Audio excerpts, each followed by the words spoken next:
Recette du jour.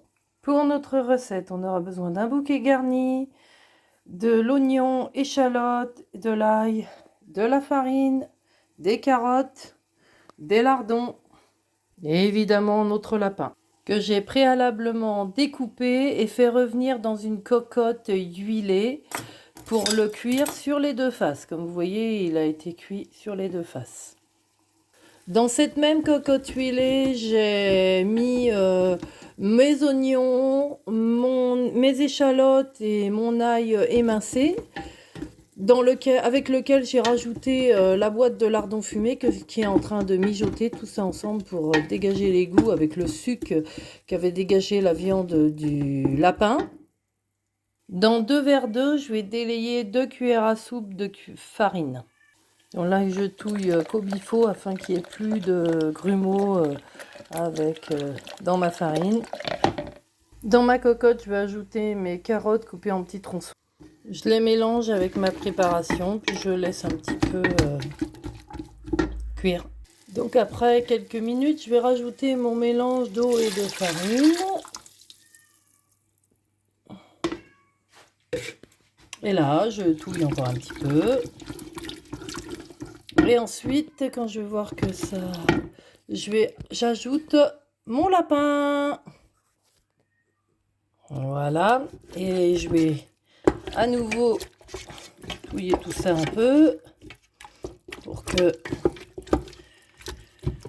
mon lapin aille bien. Donc là, théoriquement, il faudrait rajouter des champignons. Pour celui qui veut, il n'hésite pas, ce sera encore meilleur. Mais bon, j'ai un de mes convives qui déteste les champignons au point de ne pas manger. Donc, on va se passer des champignons. Par contre, là, on va couvrir avec le vin rouge. De préférence, un bon vin, parce que si on met de la picrade, il y en a qui le font. Mais bon, après, la sauce, c'est pas si délicieuse que ça. Alors moi, j'ai choisi un petit château Bordeaux. Voilà. Donc, on y va. On met tout ça à couvrir. Et on va mélanger le tout. Donc voilà. Et là, on n'oublie pas de saler, poivrer à la convenance. Et on ajoute notre petit bouquet garni qu'on met à trempouiller bien comme il faut dedans. Et c'est parti pour une cuisson en cocotte. Donc on est parti pour 30 minutes à couvert. Et après une demi-heure de cuisson, vous voyez que notre sauce a épaissi et est prêt à servir. Donc voilà, moi j'ai choisi de cuire accompagné de lapin chasseur avec des spaghettis, évidemment. On peut faire aussi avec des pommes de terre à l'eau ou autre chose comme vous voulez.